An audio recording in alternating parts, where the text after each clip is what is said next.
วัดองค์ตื้อเมืองสำเนาเมืองสำเนียเมืองสำเนีย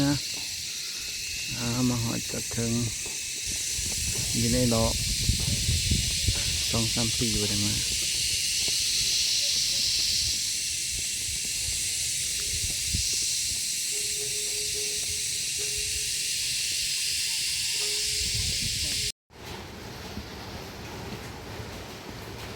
ฝนตกที่สำเนา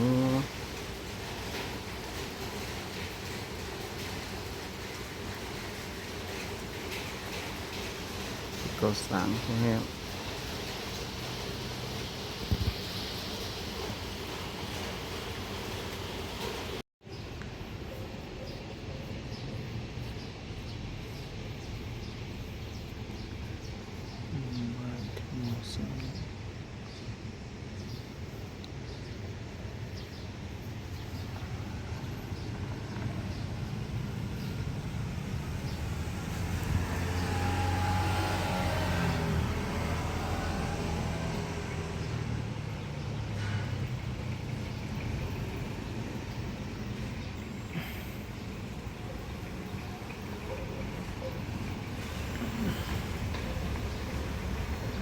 เมืองสำเนา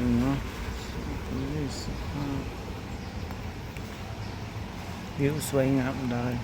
เมืองสำเนา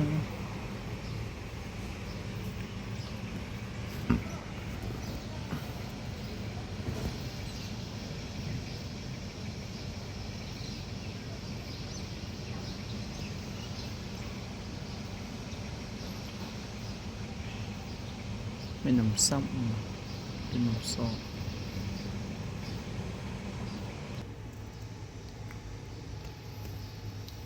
ซึ่งโดยดันดกาลาวทรคม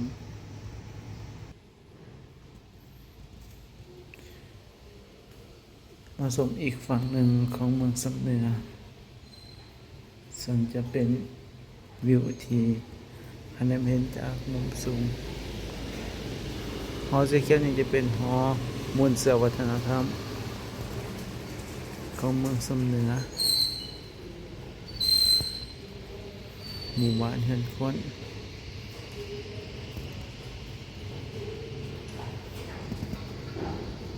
สถานที่ดังกล่าวที่กำลังก่อสร้างอยู่นี่แม้นจะเป็นการสร้างโรงแรมเนาะที่มีขนาดสูงใหญ่จำนวนทั้งหมด16 ชั้นเนาะซึ่งกำลังก่อสร้างเมืองสำเนาแขวงหัวพัน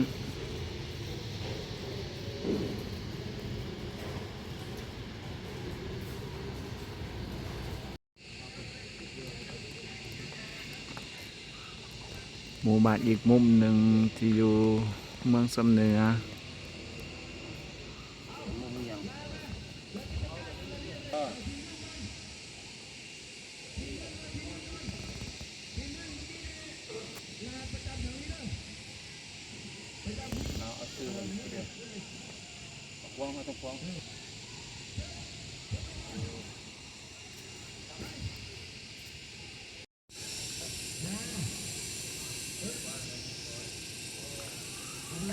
วัดองค์ตื้ออยู่ฝั่งนี้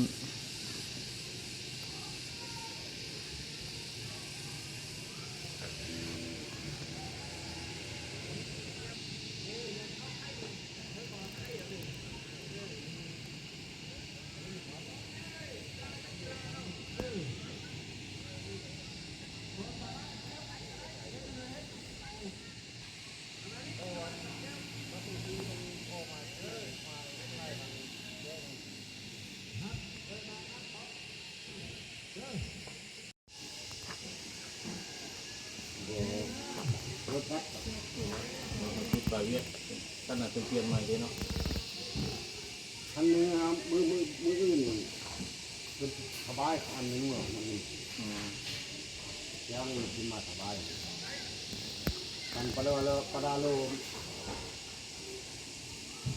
เวลามันหมดประโยชน์ต่อกันก็อย่าทำร้ายกันนะอย่างน้อยเราก็เคยรู้จักกันในครั้งหนึ่ง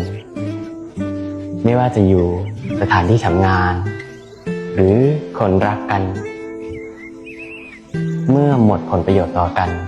ก็อย่าแชร์กัน ให้มองในส่วนที่ดีที่เคยทำกันไว้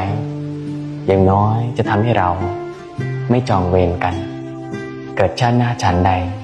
เราก็จะเป็นเพื่อนที่ดีต่อกัน ดีกว่าเป็นคู่อาฆาตพยาบาท ถ้ามันจำแต่เรื่องไม่ดีของใครมากเกินไป เราก็จะมีขยะอยู่ในใจเยอะหน่อย ไม่มีใครอยากให้เกิดขึ้นหรอกครับแต่ละเรื่องนะแต่เมื่อมันเกิดขึ้นแล้วก็จงมีสติกับมัน